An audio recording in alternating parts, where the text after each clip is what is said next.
Hey, what's going on, guys?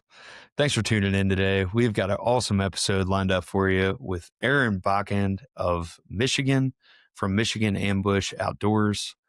If you don't know, Aaron is an awesome YouTube reviewer. He does a ton of gear reviews for a lot of archery products and mobile hunting products, but he's kind of found his niche in the archery community. Super good guy. This one is a blast. We really get into maybe some of you guys that are starting to try to build a YouTube channel or have wanted to build a YouTube channel. We kind of cover some of the hurdles he's had and kind of how he's found his niche in doing what he does.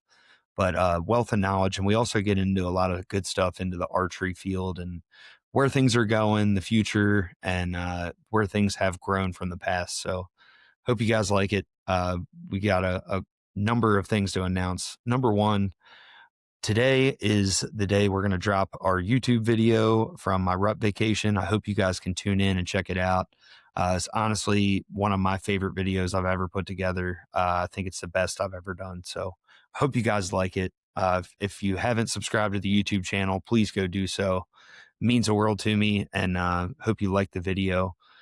Feel free to comment, good or bad. Let me know how I'm doing. But it was a really fun little video I put together there, so I hope you guys like it. Also, I've still got some merchandise. If you guys are looking, I've got some t-shirts, and I'm out of hoodies pretty much. I have one left that's in a double XL. So if that's you and you want a hoodie, let me know. I'll cut you a deal and try to hook you up on some shipping and give you a little bit of a break just to get rid of it.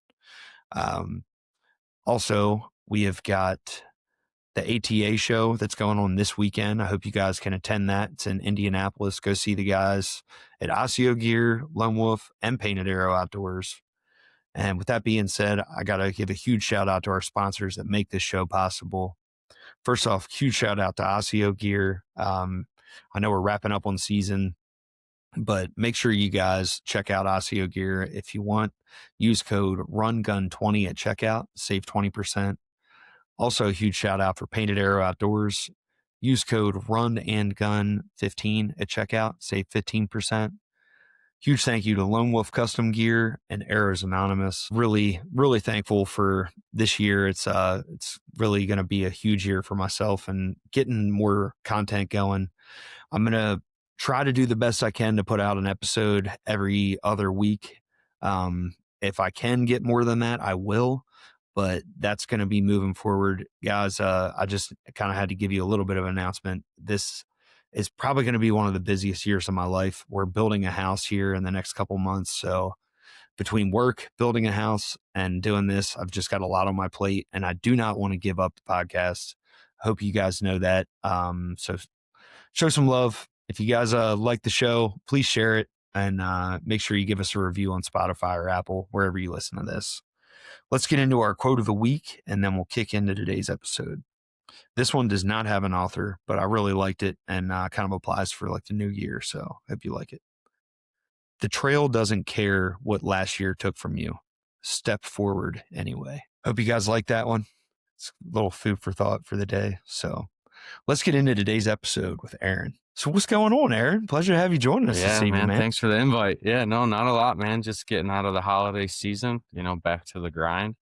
Absolutely. So, yeah. Did you have a good holidays? Yeah, it was good. Yeah, I had had that time off over from work, actual work, and then took a little bit of time off from like the YouTube side of stuff as well, just to take a break, start fresh in the new year, and spend time with the family. So that's awesome. Yeah, it was good. I've been trying to do the same thing, man. It's been since we moved out here to Iowa. It's been a lot different. I've been way more busy with work, and it's like, God, I'm just trying to cross off all these job boxes that you got, if you want to call them that, as dad, husband, trying to get out hunting. Luckily, I've had a great season, but I'd be lying if I told you I hunted a lot this year. It's been probably the least amount I've ever hunted since I can remember. So yeah, well, when you're getting it done though, and you're doing it efficiently, that's the upside to it is. Right. It is the upside, but yeah. But the redneck in me wants to be out there hunting all the time too. No, I feel it's you, like, man. But yeah,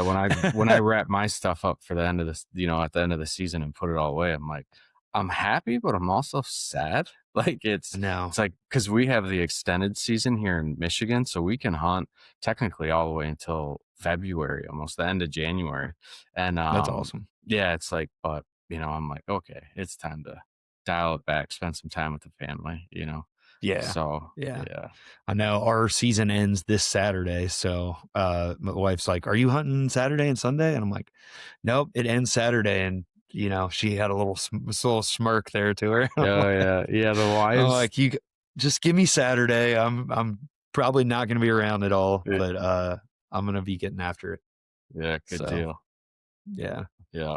But yeah, man, I don't know. It's been a great year. I've had the best season of my life. I mean, I actually messed up on a really good one in Kansas. So I honestly should have $3.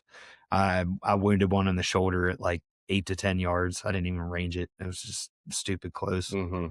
But lessons learned, and overall very very thankful, and looking forward to getting some scouting in, man. I think that's probably exactly where my head is now. It's just like, all right, what areas am I really gonna go break down that I maybe have been, not able to get to yet? Yeah, yeah, I gotta do the same. I got some stuff on the list that I need to accomplish before the season. We were talking before we jumped on here, like I definitely want to spend a little bit more time in Kentucky. I That's an area that I've been hunting for 3 years now. It's been tough, but I also haven't put in a ton of time, so I can't expect like great results out of that. So that is one of my goals this year is to go down there, probably like, I'm thinking like end of February, maybe early March, do some shed hunting and also try to do some scouting and Yeah. pick up. Yeah, I would definitely aim for March, man, if you're looking for sheds. I feel like I find the majority of mine, like, in the beginning of March Okay. there.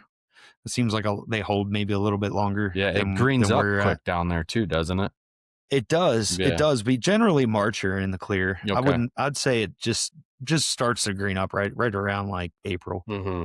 So you should be fine. And then you'll find the sign that you're looking for too. Yeah. Yeah. Is it private that you're hunting It or is. public, or what Yep. do you It's do? private. So Private? I have permission on a couple pieces of private down there. So, Okay. and it's a decent amount of acreage. Part of the problem is those they cut a lot of the timber. So some of the Uh, that's everywhere in Kentucky, man. I yeah, swear. some of the old times, man, that's how they made money, right? They Yeah. cut that timber to feed family, and you get into an area where they cut timber and it hasn't been maintained for who knows how long. Like you couldn't shoot an arrow, you couldn't sneak an arrow through Oh, I that know. stuff if I so know. like some And of the these. deer are in it, Oh, but it's like, oh yeah. where do you set up? Yeah, You're exactly. okay. Yeah, Got a you got to 5 yard find those shot. pinch points, you know what I mean, where they're Mhm. coming through. So, yeah, I got to get down there. I got to do a little bit more, spend a little more time down there, because I know they're That's there. It's really interesting you say that, because I feel like that was something I ran into in a lot of places. Hmm. And if you've got private, I would say maybe try to manipulate it and bring a saw with you if you can, Yeah. to try to open up some of those trails. And also, if you can, try to add a water source. That was like the number one thing that I did in a couple private pieces that I had to hunt, Hmm. was adding a water hole, man, was just awesome. Cause I feel like depending on where you're at, if there's, a river or like creek or something nearby, it might not be as big of a draw, Yeah. but water hole was just awesome. I did a water hole and a scrape right there. I would say in both of the areas I did that in, man, it was just like a light switch event. Like it really picked up the ante Okay. for deer movement. So if you're looking for something, Yeah. No, something to definitely. add to it, if you're able to do that, it's Yeah. something to consider. Yeah. No, I'll definitely check that out and give that a shot for sure. But I was thinking about you, Aaron, because I'm like, here's ATA. We've Yeah. got like that time frame right now.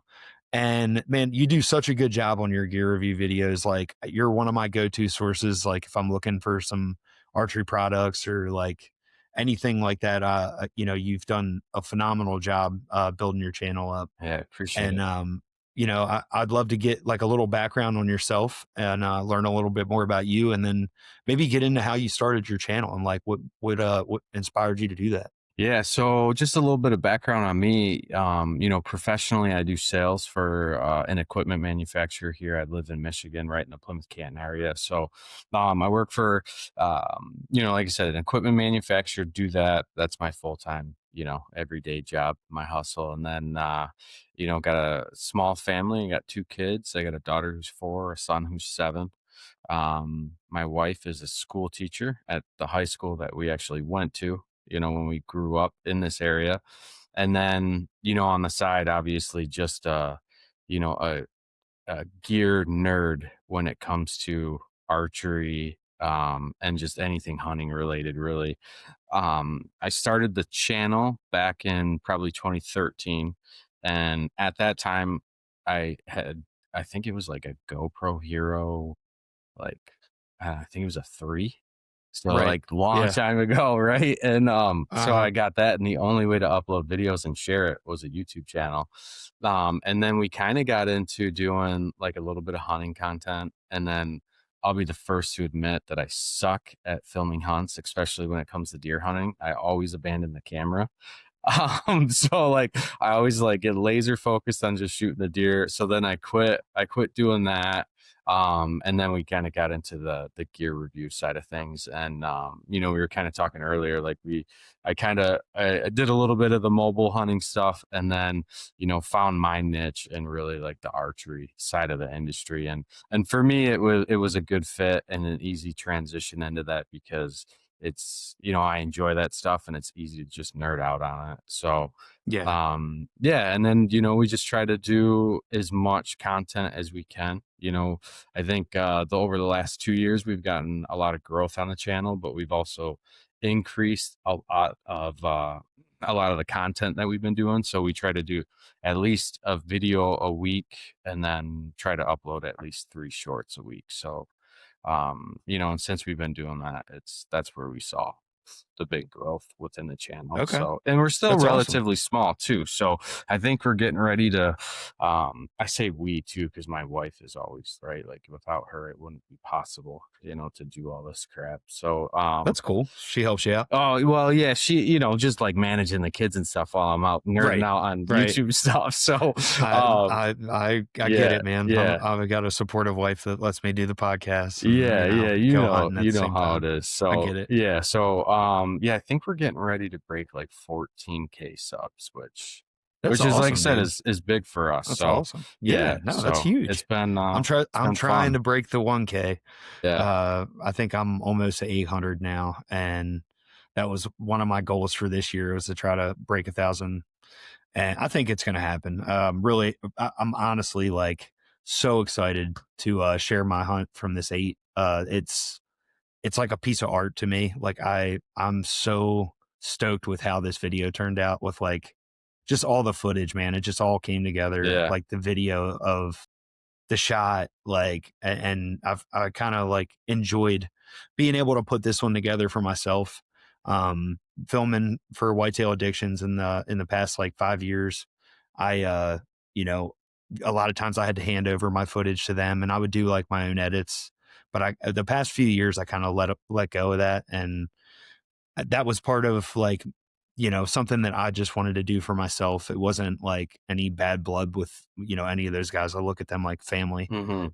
but I just really wanted to do it, man. And I try to encourage anybody. Hopefully, some of our guys listening like either have a YouTube channel or if they want to get it started, like just do it. You Yeah. never know, and you got to start somewhere, and don't be afraid of looking bad or whatever.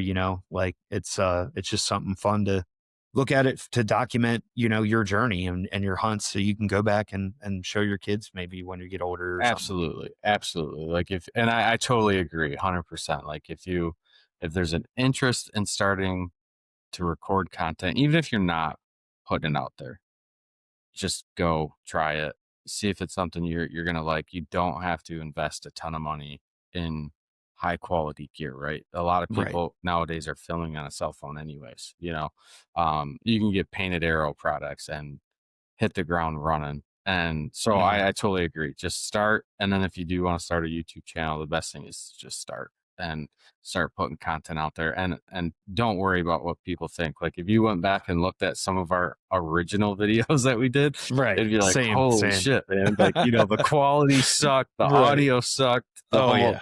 the whole Yeah. studio sucked. It was funny, man. Like I go back Yeah. and watch some of those videos. So yeah, I No, agree man, with you. you've done a great job with your content, like the quality and like you've got if I feel like you got a studio. I do, Um yeah. I yeah. mean, it's like it's my quote unquote man cave, but yeah, it's I turned that room basically into a studio probably I think it might have been 2 or 3 years ago. I completely redid that. We redid our basement, and part of the deal was if we did the basement, I was doing the room. So Right. that's how I sold that. And then There you go. yeah, so that worked out. So yeah, that turned into an entire studio. So that's where we do all our videos. So great. Well, sweet, Yeah. man. I mean, what's a product that you're kind of excited to get your hands on here in the near future? Is there anything like that you've seen? I know that I feel like they're dropping a ton of stuff from ATA right Crazy, now. man. So It's like, crazy even to keep up with like all the stuff they're right. dropping. I'd say probably some of the most the stuff that I'm probably super interested in checking out is, and I've already shot it, but it's the new PSE with the new cam. I've been running PSE for this will be my third year. So huge fan of that new cam because for me, I have a shorter draw length. So going to a PSE with the EC2 cams, I gave up a lot of speed for the smoothness and the draw cycle. So that cam's going to be a huge improvement. So I shot that bow. I already got one on order. And then I would say the new Hamsky rest is Okay. the R7. I want to check that one out. And then there's a couple new sites that I want to check out too. One I already have. Um, and then, dialed, they're coming out. Yeah, they've already announced it. They got their 3-pin vertical. So that's adjustable. So I want to check that out as well. So I got the HHA in the studio. I've been playing around with that one a little bit. But yeah, I'm excited to see what Dialed came up with. They always do a really good job on They're this stuff. amazing, man. They are. They're We're great super guys. thankful for Taylor. We had Taylor Coleman on probably last year, I believe, Mm-hmm. and he was gracious enough to hook me up with a site. I was gonna buy one anyway, and he was like, "Oh well, man, like I'd love for you to check them out." And it's been honestly my favorite site that I've ever run. It. I'll hold on to that thing for a very long time. Yeah, I I got the remember. horizontal that Yeah. was adjustable. I've Yeah. always been a horizontal site guy, Yeah. so. Have you tried a vertical? I had the vertical because I had the Axeros, The Arxos? Yeah. the Arxos, yeah. So I had that, and like I just wasn't a fan that I couldn't adjust my pins. Yeah. So like it was what it was. It wasn't that big of a deal, but Yeah. I did good with it. But I think we all like what we're used Yeah. to, and I've always 100%. just run a horizontal site, and it works for me, Yeah. and I just love how they were able to do like the independent, like I picked out what pins I wanted, what colors I wanted, Mm-hmm. and just the attention to detail, and like it's just an amazing site, man. I mean, they are expensive, but Yeah. I feel like anything quality is expensive, and you get what you pay for. Yeah. I was just So talking to someone about this the other day, and it was another manufacturer. And I was talking to them, and that comment got brought up about the quality and the price and yeah, people's expectations. That's probably one of, I would say, like the most common comments that I get is like, we just did a video that came out today, like top 3 bow sights still available in 2026. It was the UV Slider 2, the Dialed Proof, and the HHA Nitrix. Those were the top 3 that I tested out in 2025 and spent a lot of time behind every single one of them, and would still recommend them right now without seeing what has been officially dropped at ATA. And like I said, that's the first comment is like, wow, these things they're too expensive. But it's like, okay, you want high quality, you want the durability, you want all the features, you want everything that comes with an expensive site, but you don't want to pay for an expensive site. And then also, everyone wants USA made products, but then they don't want to spend the money on USA made products. And exactly. Yeah, man, it's that's like, another huge thing yeah, that I was really excited about too. Coming from them. I think for me, so I invested the money. when I really got hardcore into archery, I bought a new bow and I really wanted a high quality sight. I bought a Spot Hog. It Hmm. was the hunter sight because for me, I beat the crap out of my stuff. I've always mobile hunted. I'm not that careful with my gear. I look at my bow as a tool, not a beauty thing. Yeah. It is what it is. I don't care to get a scratch on it. It's not a big deal to me. Um, but I'm not trying to say I beat the hell out of my stuff, but Yeah. it It happens, happens. right? Yeah. Well, that site lasted me for 8 or 10 years, man, and I was like, what do you put a dollar ratio on something that lasts you that long? Like, it just instilled in me. It's like, okay, you can always buy a new bow or whatever, but like nowadays, and I don't want to spoil this because that was one of my questions I wanted to ask you about was bows, but like nowadays they're making everything so quality. It's like you don't need a new bow every year. Like, man, if you just buy one nice sight, like, do you really need to buy a new sight every year? No. No, So I would it's like say, just buy one quality thing that you need, here and there and yeah. hold on to it. Yeah. It's the old saying, what is it? Buy once, cry Buy once. once, cry once, right? Like Yeah. I went Yeah. down very young in my hunting career. I would go cheap, get you had to go cheap, and then what would happen is I would be like, "Oh, this sucks," and then I would go Right. and spend the extra money. So at the end, you end up spending more.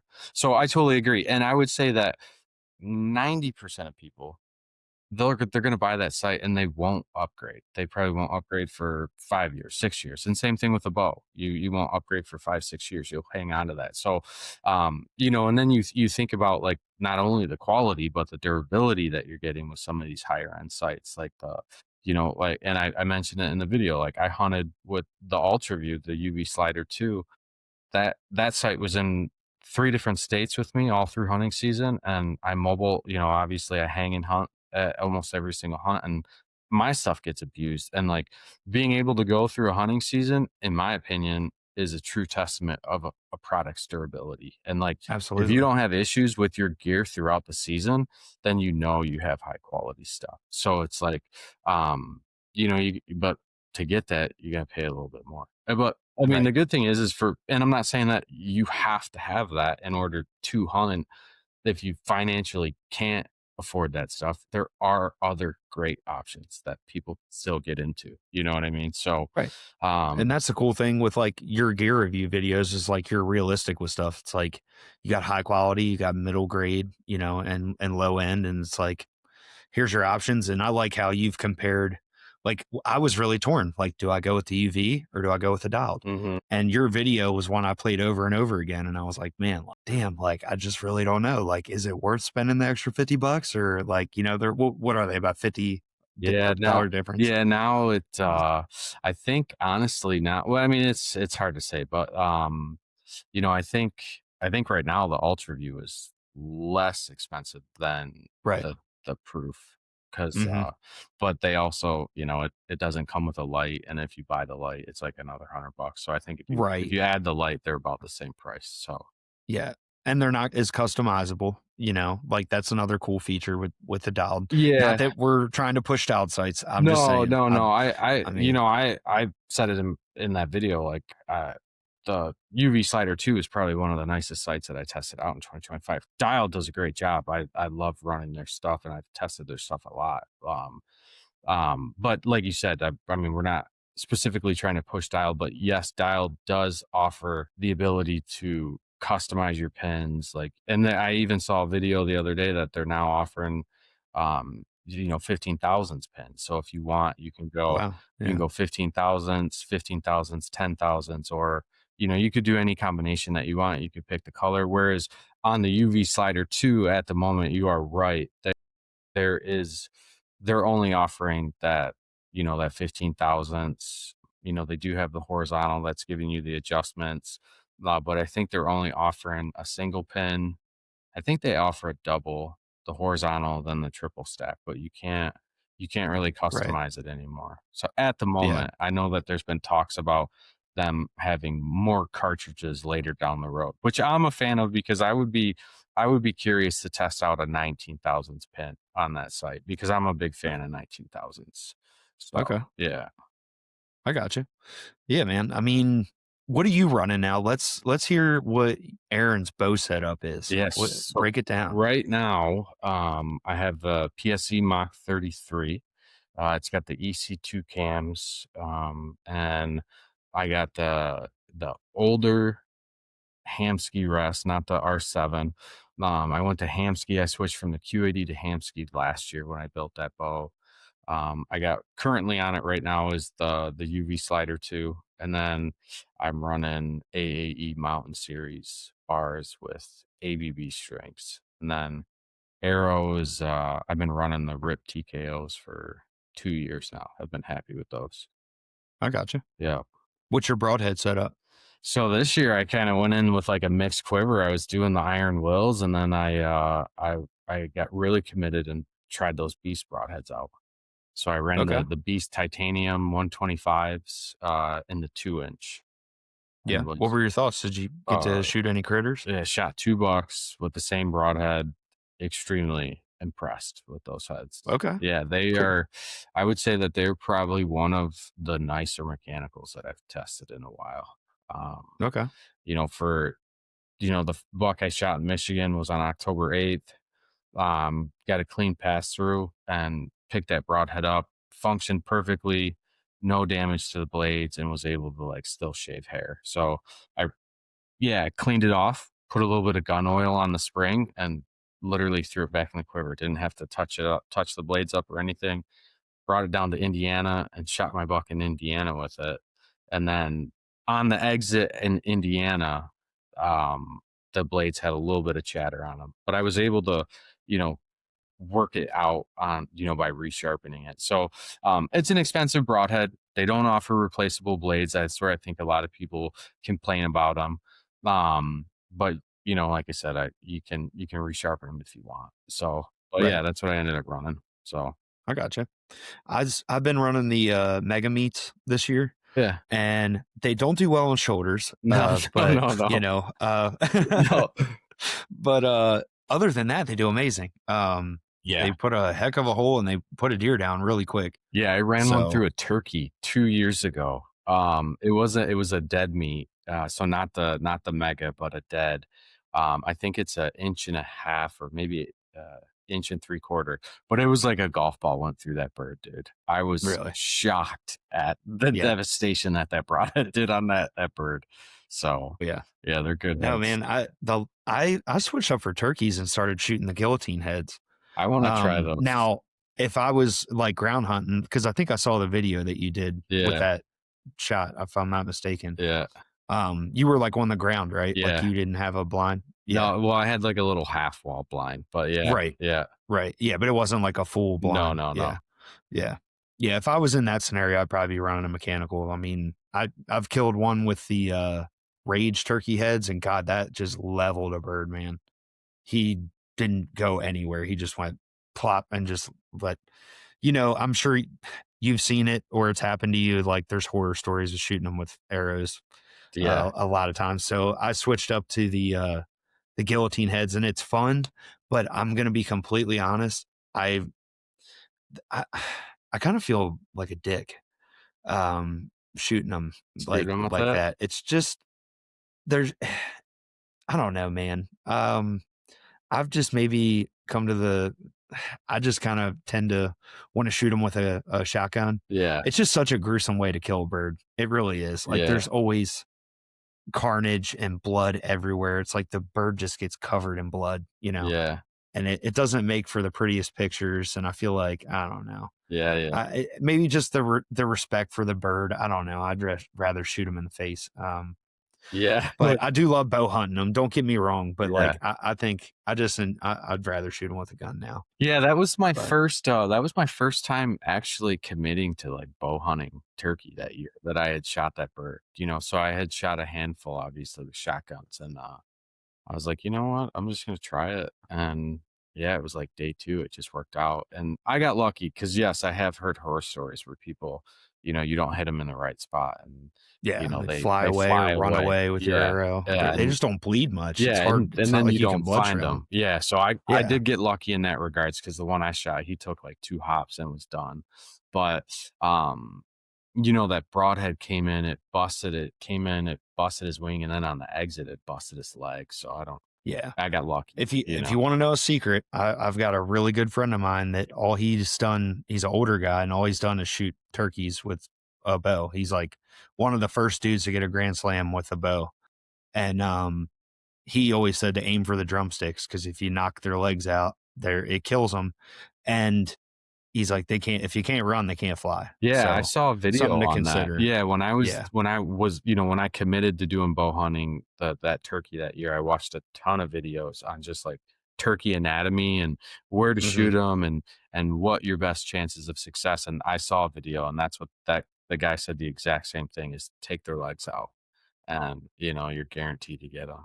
Yeah. I've had it happen to so many of my friends. I grew up where we didn't have much turkeys in Maryland, Mm-hmm. and the only place close that I could actually turkey hunt where there were birds was an archery only public. So my entire like 3 or 4 years learning how to turkey hunt, I've been self taught, was run and gun with a bow. Mm-hmm. And That's awesome. it really it's been great. It's like there's no better way because I mean, man, you talk about failure. It's like you got a 1 in 10 chance of killing a bird, but like I got really good at calling them in. Mm-hmm. So once I got a gun in my hands, it was like, all right, it's payback for all those years you guys, Yeah, yeah, yeah, stressed me out. yeah. So but yeah, and Kentucky's just a phenomenal place to turkey hunt, man. So if you're already paying for a license, I highly suggest going to Kentucky and turkey hunt. Yeah, that's there's I got a family member. He's showed some interest in turkey hunting. He's kind of growing up Sweet. down there. Yeah, so he wants to line that up. So it's just a matter of getting it set up and going down there. Yeah. So Yeah, there's a bunch of birds, man. It's a great place. Even you can go there in public and get into them, no problem. yeah. But all right, well, we're getting a little bit off track talking about turkeys.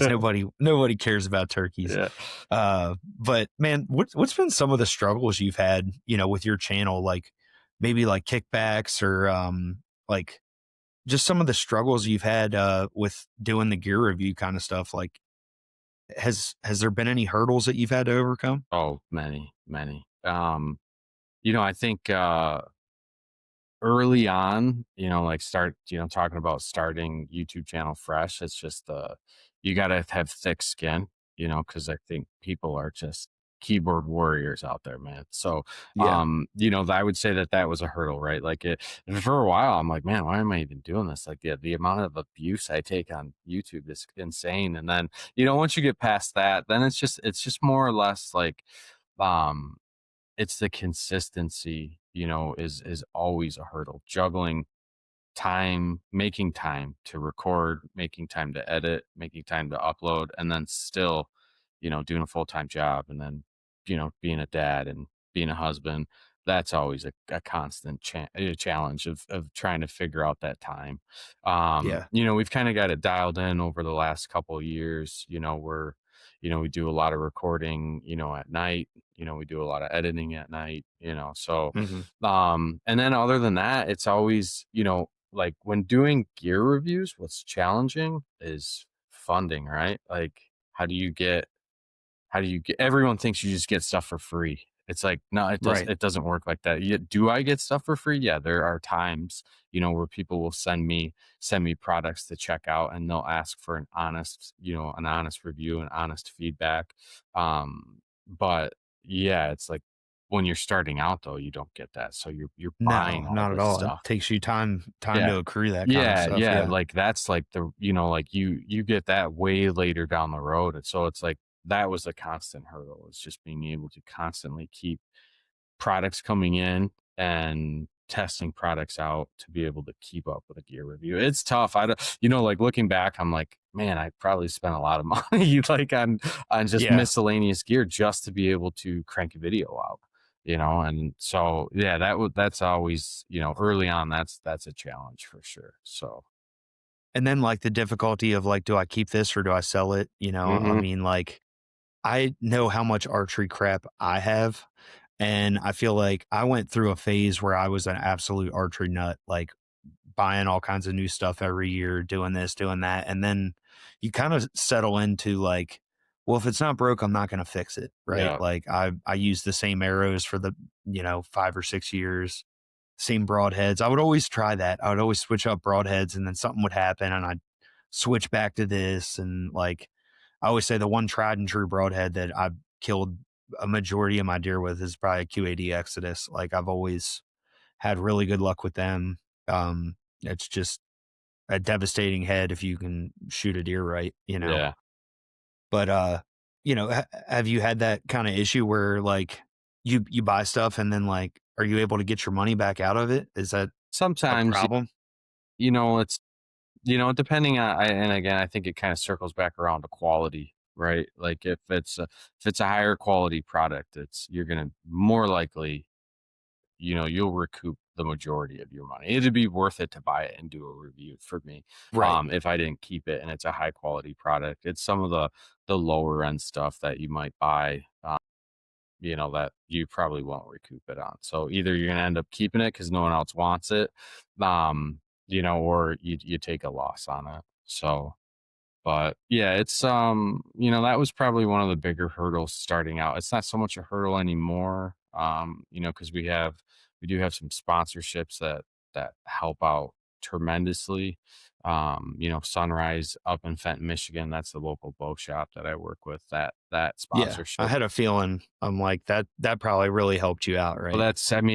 I mean, those guys, yeah, like it's that partnership with them has been, out. It's amazing. Yeah, I wouldn't be doing what I'm doing if it wasn't for those guys. So that's been a tremendous help. So, like, because I have a great relationship with Derek, who runs a shop up there. So, it's yeah, as products come in, and we do a lot of review videos with those guys. So, yeah. So how do you like keep up to date with a lot of the newer stuff that's coming out Mm. nowadays? Yeah, social media. It's like, Yeah.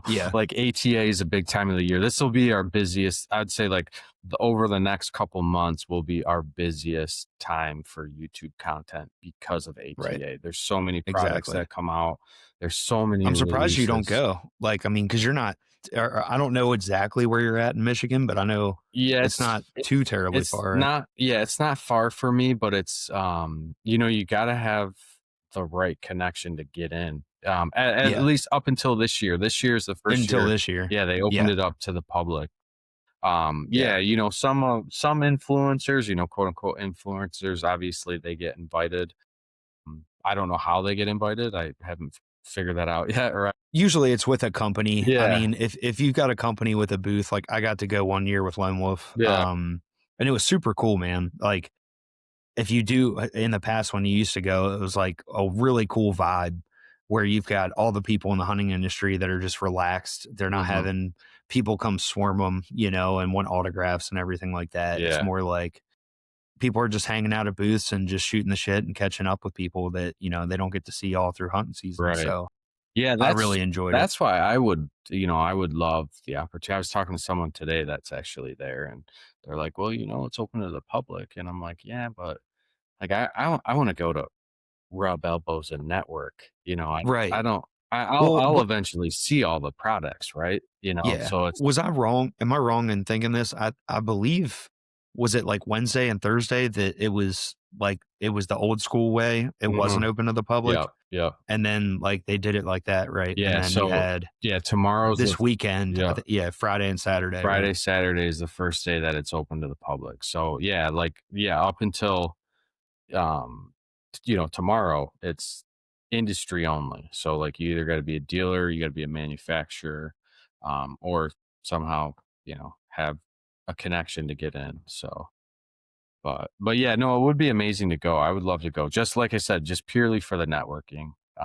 Mhm. Would It's be, a great place for it. I mean, I oh, think it's absolutely. probably the best place you could network in the archery industry. So, Absolutely, absolutely. yeah. Everyone's there, you know what I mean? Yeah. So like Yeah. you get to rub elbows with all those people. So yeah, Yeah. it'd be fun. But like I said, that will keep us busy with all the product drops. So Okay. I know B3's got, man, I think I saw like four different releases that they're dropping this year. I didn't see anything on sites. I know Spot Hog has made some changes to their lineup, so I know they came out with a new scope, and they also made some changes to their Hogfather site. So I'm Okay. interested in checking those out. Obviously, we kind of already talked about Dialed, HHA. They both came out with adjustable 3-pin verticals. I want to check those out.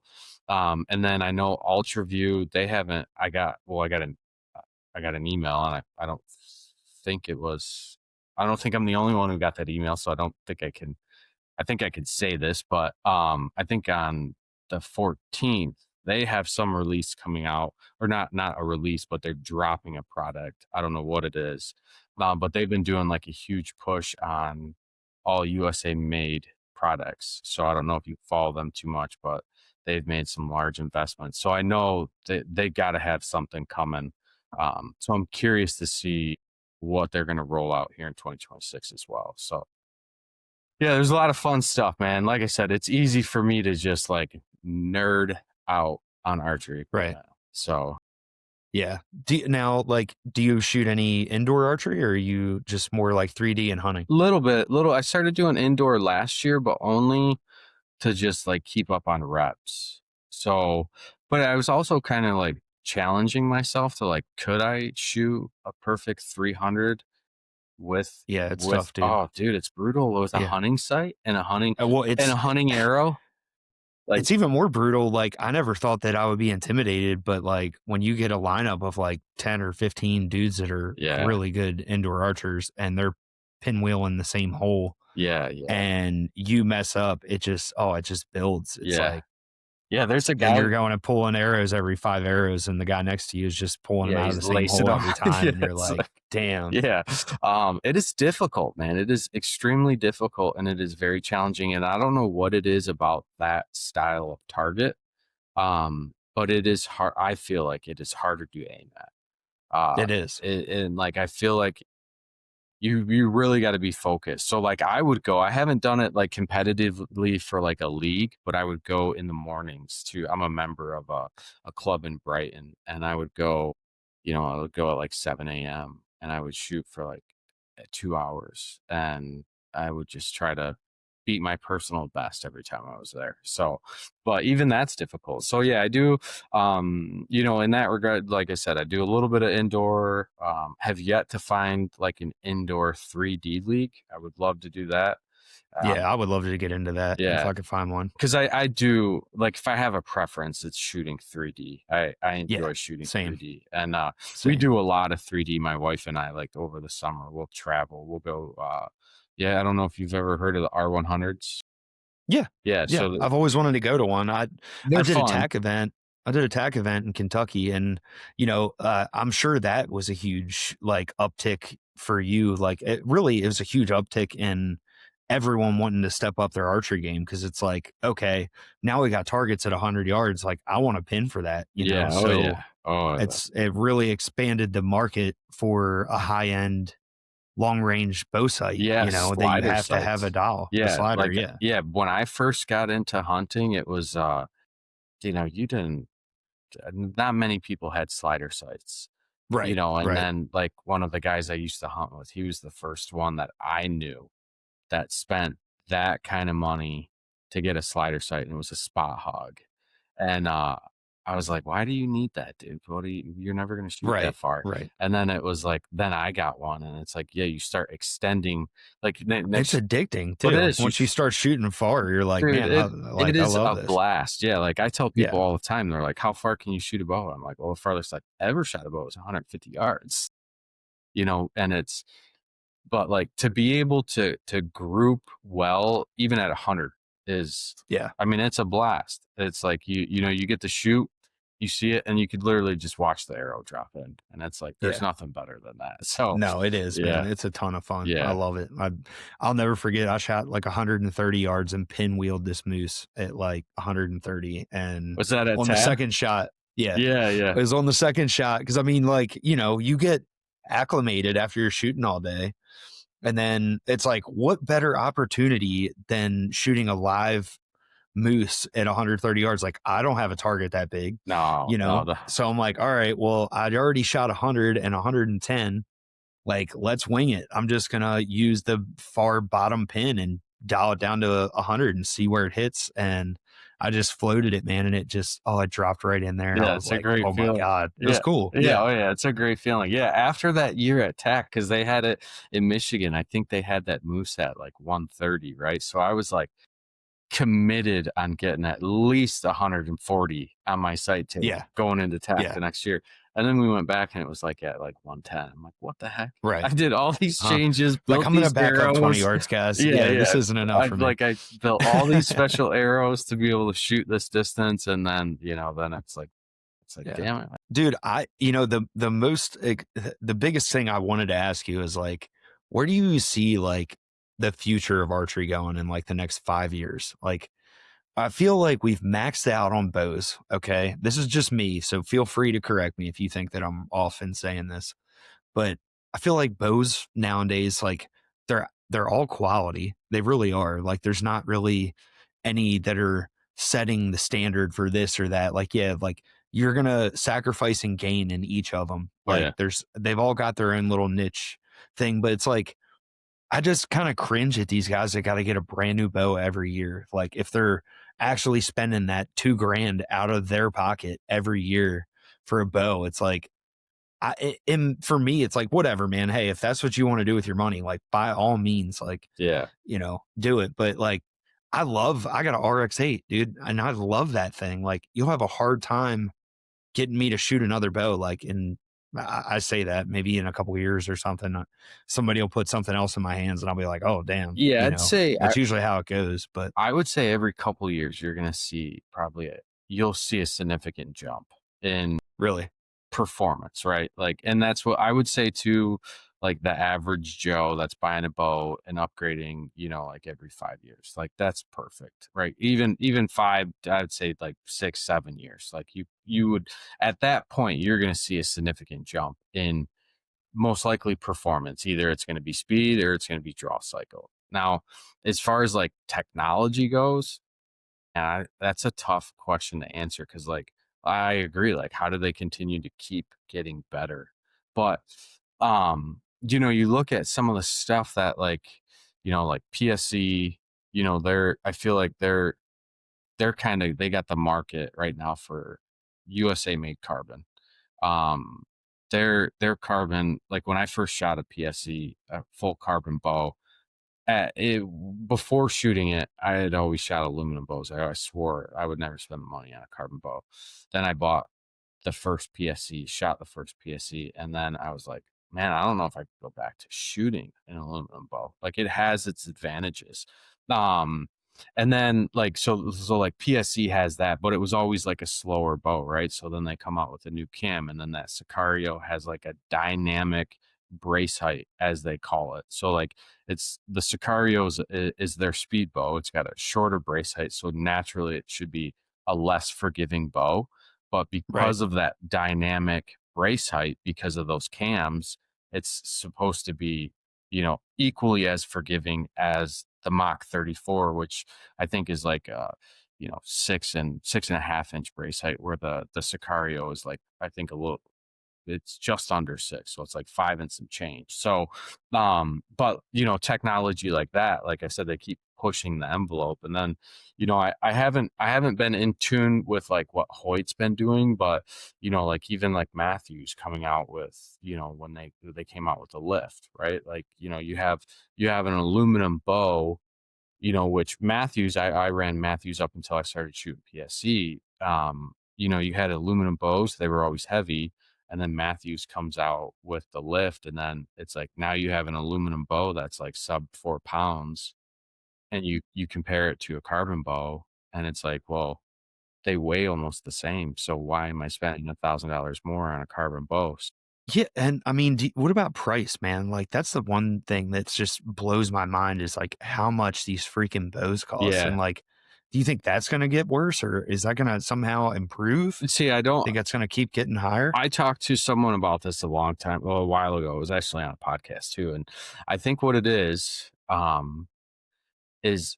yes. To answer your question, I don't think they're going to come down anytime soon. I think we're at a point right now where I don't think we'll see a drastic change in price unless we start seeing, if they're like the tariff wars are constant right now, right? With like everything going on. And that's like a whole nother conversation in itself. So like material cost obviously could change. So, but I think, like I think back like a couple years ago, even 3 years ago, and like you weren't seeing sights that were $600. No, you weren't seeing bows that were, 14, I $1,500, mean, 2000. say the same thing for tree stands, Yeah, obviously. 100%, Yeah, 100%. right. Yeah, like when I first bought my lone wolf, I was like, like we talked about it, Jace over at Michigan Great Outdoors, when he first bought one, I was like, dude, you're crazy. I'm like, Yeah, I know, you man. spent that Yeah. much money on a tree stand, and then you see it, and you see the quality, and then you mobile hunt with something that weighs, all you got all your stuff on, and it's 50 pounds, and you're sinking in a swamp, and you're like, okay, like I get I it get it now. now, yeah. And then the Right. next year you're buying a $500 tree stand, but kind of going back to the bow side of it, it's like, I feel like we're at a point where the price probably won't change too much, but 3 years ago, I would have never thought we would have been spending $600 on sites. But then there was the first company to drop an expensive site. And I think initially the market, the manufacturers, were probably all, and again, this is just my opinion, but I think the other competitors were probably sitting back saying, no one's going to spend this much on a bow site. And Right. then And now look at it. they flew off Yeah. the shelf. They couldn't keep them on the shelves, right? So now everyone's Right. like, whoa. And that's where I think tack has really played into that big Yeah. time, Yeah. because now it's like, it's cool, it's sexy. Now you got guys dropping tons of money on arrow setups, Hmm. site setups. It's like, okay. Yeah. So, Yeah. They're expensive, no doubt. Like if you yeah. want, like I would say any of the top end sites, UltraView, you know, dial proof, the HHA Nitrix. Like if you get their Pro Series, like if you get, you get a Spot Hog, you're looking at minimum 450 for a site nowadays. Yeah. And I mean, if you look back, I remember when I bought my first like target, I had a target bow and I bought a really nice Excel site. And to me, spending $300 on a site back then was like crazy, Yeah. but You spend that but on you a get release this. now. Yeah. Right. Exactly. You, Yeah, man. That's even crazier. yeah, you It's spend like, that on a release now. I have high end releases, but I'm too Jewish to like buy a brand new one. Yeah. I always find mine used. Like Oh yeah. No, that's a great Archery way to save releases money. only is like, yeah, because in all reality, most people that buy that much, that spend that much money on a release, they take really good care of it. Yeah. Oh yeah. It's not like they're getting beat up. Right, right. So And a lot of I people, they're don't know. buying them and they want to try them out, right? Like, and I scored a hinge that way. And if I would have bought that hinge brand new, I probably would have spent over 300 bucks on Right. it. People are always buying and selling that stuff all Yes, the they're time. always I trading and haven't changed upgrading. my release in forever. I am very old school with that. And I have a backup. I got a Carter just because is what Yeah. I shoot. Yeah, yeah. Carter's And great I for love it. this. Yeah. Yeah. Yeah, they are. And I love that company, man. Like hands down, they're phenomenal. If you ever have any issues with your releases, they fix them, send them right back. They've been Super my quick. go-to release for probably since like 2019, 2020. Yeah. What release are you shooting? I meant to ask you that. What's Yeah, your bow setup? I currently shoot they're too simple, but Okay. because I have a shorter draw length, I went to that too simple, which is it's essentially a Carter Wise choice, but just a Hmm. super short neck on it. It doesn't Okay. have the ring or the index loop on it. It's just like an open 3-finger release. They do offer it in the 4, but it's just like an ultra short neck. So bec going to that release gave me another 1/2 inch on my draw length. Okay. So it's like That's cool. when you're running 27-inch draw, any little bit is going to help. So I'm always looking at Yeah. trying to get a little bit more speed back. I'm with you, man. Yeah. God, I'm so jealous of my long draw friends. I got Oh some yeah, buddies that are man. 30, 31. I'm like, oh, Yeah. God, I wish. And then it's like some of those guys, they complain. I'm like, dude, fucking say, Yeah. I don't know if I can swear, but Yeah. it's like, No, you're good. save your complaints for someone who cares, man. Like I Yeah, have no exactly. sympathy for your 30-inch drop, dude. Like you can Amen. run a I hear you, 500 dude. grain arrow and you're still breaking like 290. Oh, I know, man. That's the biggest thing that hurts me is like I'm shooting even a lighter arrow and I'm not even breaking like 280, Yeah. it's like, What's your draw on it's it? kind of heartbreaking.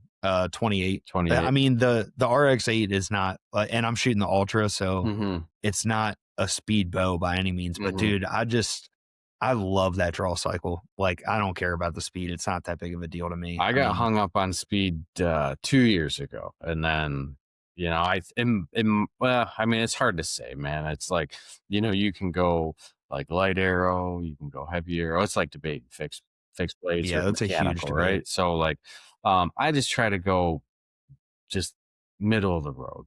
Something Same. that's not crazy light, something that's not crazy heavy. But I'm the same thing. Like I checked mine when I went up and shot the new Sicario. I and like my bow right now is set up at 73 pounds, and my arrow's a little heavier than what I've historically ran, but like a 480 grain arrows like 271 for me right now. So, but it's worked out well. Like I could lighten it up, like because I have a collar on the front, a 25 grain collar. I could go lighter, but I was thoroughly impressed with how that arrow performed this year. So, Confidence is everything, man. Having confidence in your gear is huge, dude, in and my opinion. It's like, especially when you're in those scenarios, like you had brought up earlier, that you've got a quiver full of different broadheads. mhm. That's the one thing with the one that I've wounded in Kansas this year. I was like, dude, if I had an iron will in my quiver that day, I would have 100% tossed it on, because it was just close quarters. I wasn't going to get a far shot. I would have much rather ran that setup, and that way, if I had a quartering two, or one of those off angle shots that I needed to punch through something to get in there, I would have had confidence to do that. Yeah, confidence But is definitely, man. It's so much, dude. Like if you don't have confidence in your equipment, like yeah, you're kind of setting yourself up for yeah, failure. Like even if I like remotely think like my bow is not tuned, like I'm up at sunrise. Like you got to check, dude. Like yeah, I got to shoot it through I'm with you. daylight. Just to be Yeah, able to have that confidence that everything is dialed in. And like this year, when I was down in Indiana, that when I had that buck came in, um, he came in and he was basically quartered to me. The only like my pin was on his front shoulder, but I was confident that head was going to perform, and I was confident that I had enough weight on my arrow that I yeah, would, to punch if in. I hit the shoulder, I was going to get in. And yeah, man, he did not give me an opportunity at a broadside shot. Like he looked up in the tree, saw me, and this is the second time that this bucket came in. I'm like, I'm not getting another opportunity at this deer. No, So no, you got to make it count, yeah, dude. so I sent it, and Whatever. Yeah, yeah, it worked out great and worked out in my favor, right? So, yeah, confidence is definitely critical, right? So, like, if you got to set up that you're ultra confident in, like you kind of touched on this earlier. If it's not broke, don't fix it. You know, that's why, I more I'd say more so lately when it comes to hunting, I'm I used to tinker around a lot, but now it's like if this arrow worked, why change it? Like the bow, like if I can get more speed, of course I'm gonna get more that's speed. different. Yeah, it's Yeah, it's that's a little different, and different, yeah, but you know, that was the one thing I really wanted to ask you too. Is like how I've always thought, like, with arrows, like the future of arrows, like where do you see them going? I Do think you think we're ever going to get to like a full, like, smaller diameter, like full carbon shaft, like 100%?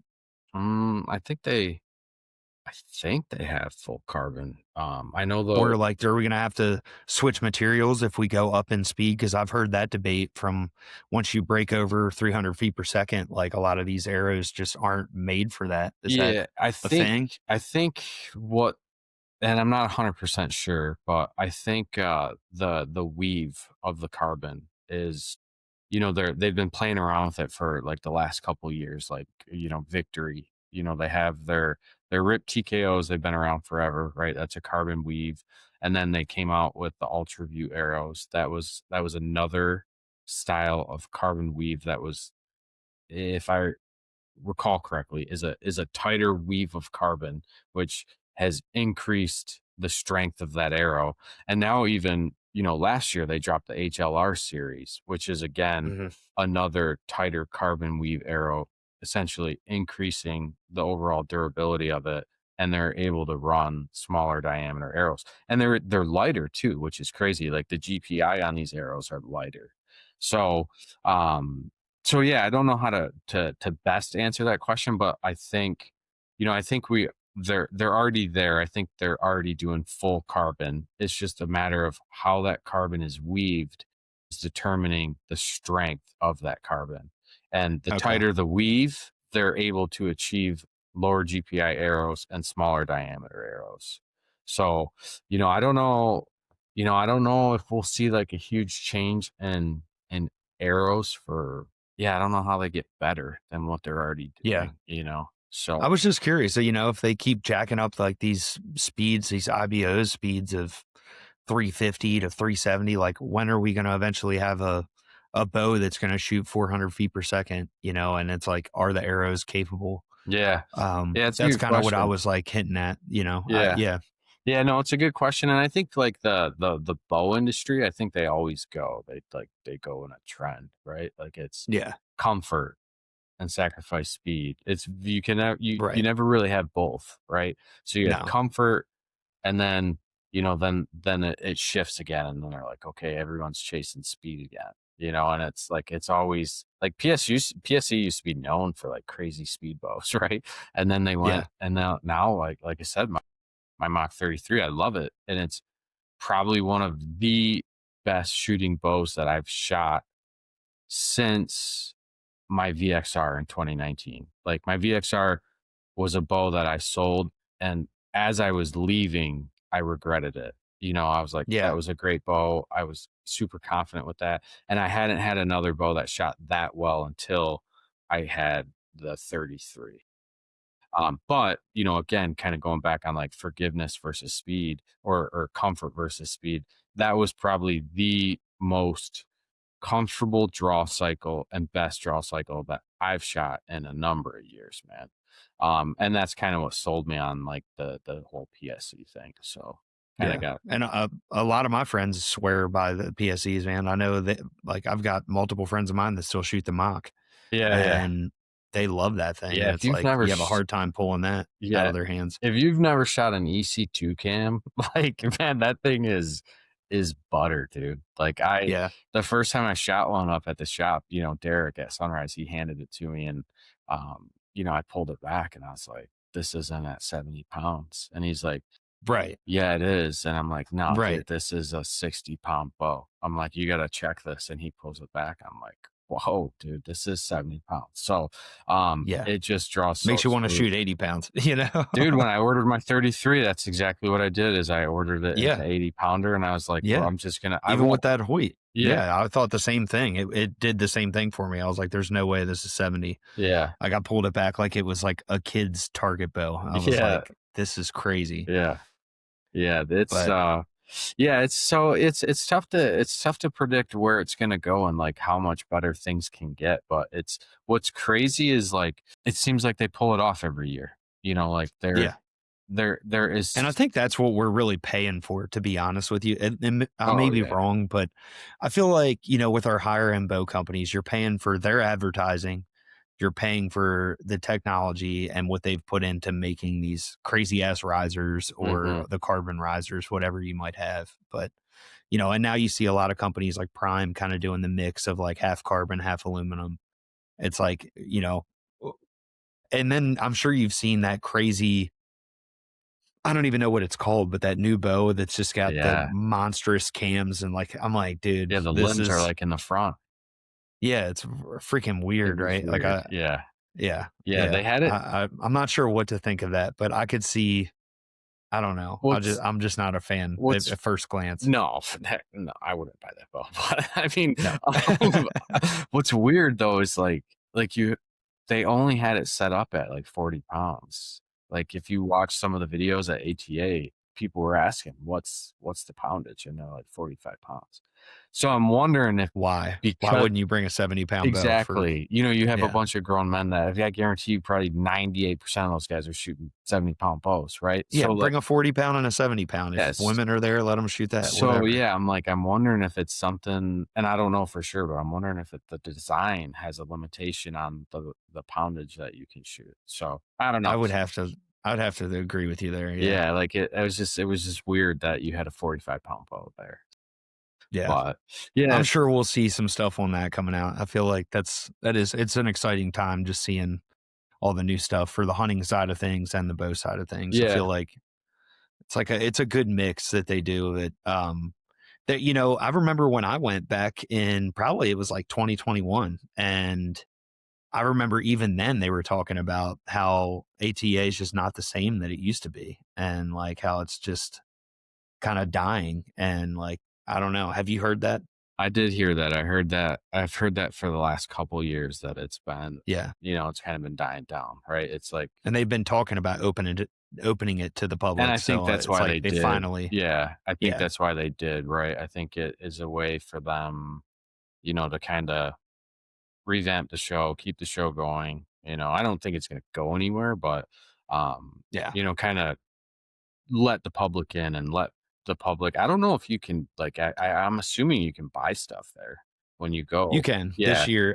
Now in the past, I don't think it was like that. And even the weirdest thing, like to kind of give you guys a little bit of an insider's perspective on this, is like they charge all these companies to get a booth there, and they charge them a pretty good amount of money Hmm. to have a booth. So it's like, you know, from a sales perspective for any of these companies, like why would you want to spend a couple grand to go to a show and not sell any product? You know, like how is that Exactly. profitable? Like Yeah.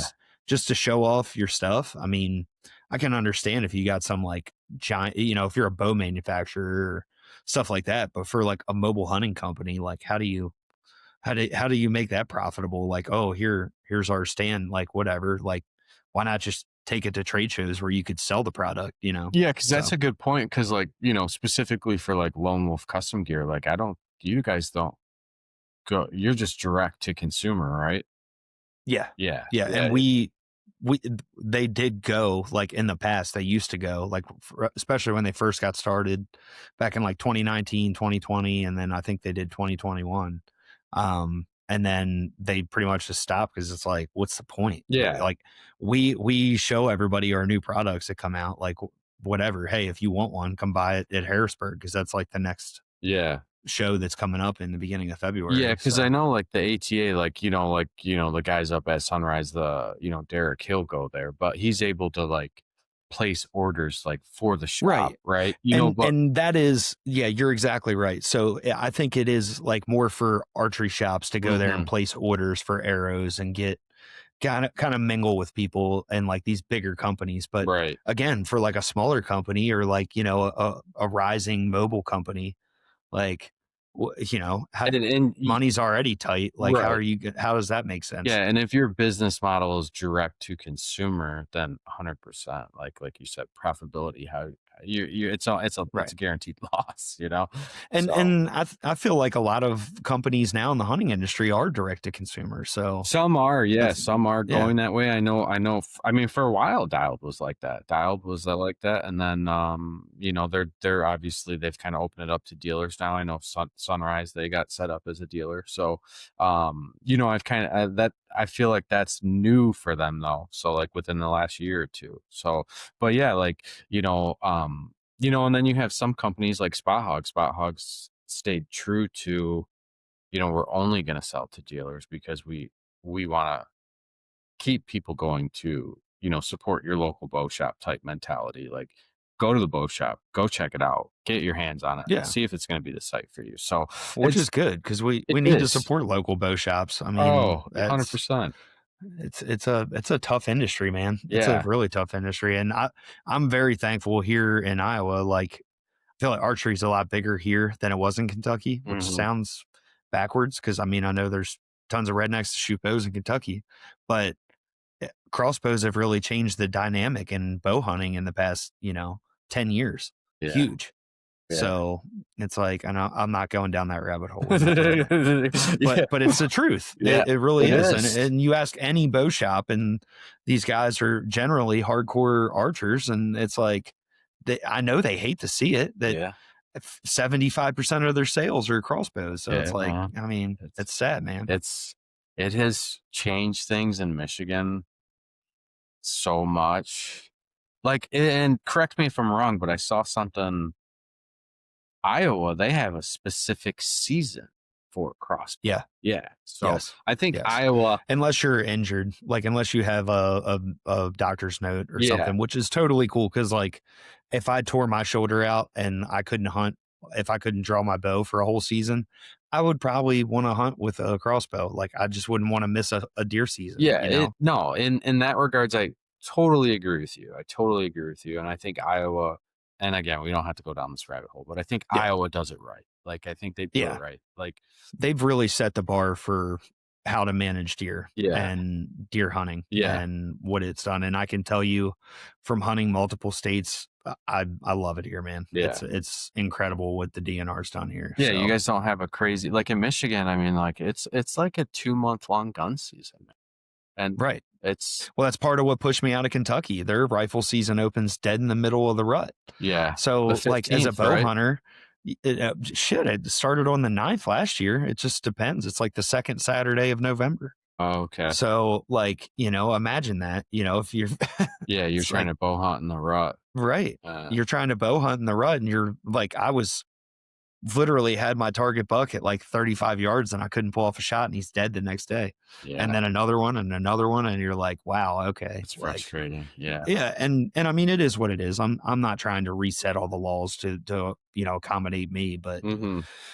as a hardcore bow hunter, like it's tough, man. It's Yeah. really tough. It's like, if that's what you want to do, and you kind of got your hands tied behind your back. And I hate wearing orange and bow hunting. Yeah. I just, Yeah. I No, just I hear don't you. like it. Yeah.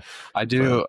I do like breaking out the gun every now and then, but it's, oh yeah. yeah, We got it's, muzzleloader here now, and it was fun. yeah. Yeah. I took a doe in late season with my gun, and, it was fun, and, yeah, it's, but I do prefer a bow, and I would love for Michigan to not have a 2-month long gun season.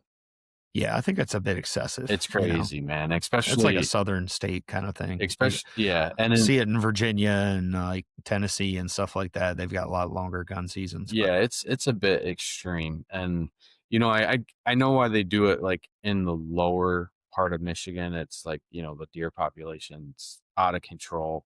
But I don't think the thing is like, and this is where like everyone has mixed opinions, but in my opinion, I don't think having a longer gun season is helping manage the deer herd.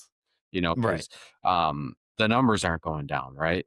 So it's I don't know. Unfortunately, like I hate it for you, and no disrespect, but I feel like Michigan is like probably one of the worst deer managed states out there. 100%.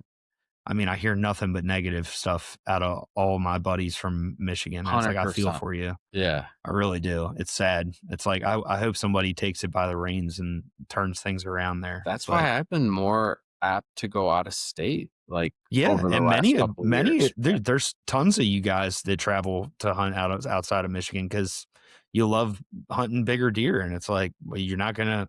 Yeah, I mean, you could do it there. I mean, but like, it's a lot tougher. It is, and you know, I don't think I think you go out of state, and the number of bigger deer that you see is a lot more than you'll see in Michigan. Like you Right. could go down, like case in point, I went down to Indiana, and I was down there for a week, and within the first 3 days I shot a great buck. Like I would have hunted the whole season here in Michigan to see that. You know Yeah. what I mean? So And you guys hunt really hard too, and you've learned how to adapt to that pressure. And when you take that knowledge and you put it into a state that doesn't get that, man, it's like you get to really see what you're made of. You know what I mean? And the skills that you guys have. So yeah, hats off to you, man. yeah. No, it's Well, dude, fun. we're kind of wrapping up on this one. I always like to end it with a couple little rapid fire questions, if you don't mind. Yeah, go for it. And we'll close this one out. All right. Starting off, What's been your favorite broadhead you've ever run your whole life? Like, what's the one that stands out? Favorite broadhead, dude. I'd say the one that I've had the most amount of time with was a Sever. Okay, Yeah, a Sever. I ran their uh actually I've ran a bunch of them, 1.5, 2.0, and 1.75. I ran that okay, for the longest time. So, I got you. um, yeah, most I got you. experience, I would say. I got you. I love it, man. Severs are good heads. Yeah, I feel like they've taken a lot of deer. I've seen the holes they put in them too. So, yeah, yeah. all right, the second one would have to be, this one's kind of related to you being more of a YouTuber. What's your greatest piece of advice for somebody starting a channel? We kind of touched on it earlier, man. Just start, and just if you're in it to make money, I think you're in it for the wrong reason. It's it's a long haul. You got to be in it for the long haul, and you got to do it because you're passionate about it. That's why I continue to do it, right? Like I Right. so like if you're not passionate about it and you get into it and you're thinking that you're gonna just be a huge YouTube star overnight and you're gonna make a ton of money, most likely you're in it for the wrong reason. So if you're passionate and you're passionate about what you're making content for, then just start making content and dial it in as you go. As a new YouTuber, the good thing is you can play around with a bunch of different ideas and it's not going to affect you that much. Whereas if the longer you get into your YouTube career, like if I were to make a drastic change on my channel and the content that we push out, it would have a negative effect on me, right? People that have subscribed to the channel to see archery, would probably leave, right? So try new stuff, figure out what you're passionate about, and then figure out what your niche is in the YouTube community, and then just build upon that. That's awesome, man. That's great advice. I love that. Last one would be, if money was not the issue, where would you go and what would you hunt? Hmm. Like, what's your number one bucket list hunt anywhere in the world? Be a sheep hunt, like a ram Sheep hunt? ram hunt. Yeah. Where at? That's man, I don't even know. I don't even know Yeah. like where like What kind of sheep would you go for? Like a bighorn bighorn or like, ram. Yeah. yeah. Bighorn Okay. ram has always been like, and I don't think yeah, it's like they're so What are they expensive. now? Probably 100 grand. 100 grand, yeah, but it's It's always crazy. been, Yeah. that has always been a hunt that I would, if I could ever do one, man, Yeah. it would be that. Would you take a gun on that I or would would you wanna take a go bow? with a bow. Yeah, I would put, Yeah. if someone said, "Hey, here's a tag, go," I'll Right. go with a bow and go with a Okay. gun, and if I couldn't get it done with a bow, I would try hard to get it done with a bow because I think that would Yeah. just be, like, the ultimate accomplishment, Yeah. man, I and feel like that's got to be like the most physically demanding hunt you could do. yeah, yeah, I know You a know? guy, that and he's older, he's retired, he's well off, um, but he went when he was younger, and he said when he was younger, he's like, "Dude, you could go for, like, 20 grand," which even back Yeah. then was probably still a lot, but it's not Right. $100,000. But what's funny is, Yeah. like, he told me when he was preparing for that hunt, he built this system above his garage, and he would climb this and climb down it with a weighted pack every single day. Yeah. And this is how he No kidding. trained for this hunt. And his neighbors would walk by and be like, this guy's a freaking weirdo. But he was training for this sheep hunt. Yeah. And he said he went out there and he was like in the best shape of his life. So, Yeah. but yeah, I definitely remember having extremely physically demanding. I had the UPS guys laughing at me with the weighted vest running up and down the driveway, and Oh, be yeah. like, but and it was funny because my UPS guy was a big elk hunter, so Yeah. Yeah. he had respect for it. It was cool, man. When I shot my bull, he was like, "Oh, dude, like I got to see it. Let me see him. Where is he?" I'm like, you got to wait till I get him mounted. I already took him to the taxidermist. It's like, Yeah. oh, okay. Yeah. And when I got him mounted, he came in the house and checked him out. It was kind of funny. It was like, my wife's like, you would bring our UPS guy in the house and Heck show him yeah, your elk man. hunt. Heck yeah, dude. Yeah. Yeah. I mean, that's like, yeah, dude. The mounts and it's crazy how much like, you could go through, I could go through every single one of my deer and I could tell you exactly how that hunt went, Yeah. you know. Yeah. but like it's something about it, man. Yeah, man. Something No, about it. taxidermy is awesome as long as you get it done by the right guy. The right guy, yes, that is You key, know. dude. That is key. Uh, Yeah. well, Aaron, it's been an absolute blast, man. I really appreciate you joining me this evening. Thank you for your time. Yeah, for sure, man. Thanks Um, for the invite. guys, make sure you go check out Aaron's channel. It's Michigan Ambush Outdoors, Yep. and subscribe if you're not already, and check out his content. And make sure you follow him on Instagram. But well, buddy, I'm sure we'll stay in touch. And thanks again for doing this. I really appreciate you. Yeah, absolutely, man. Thanks for having me on. Yes, sir. Have a good one.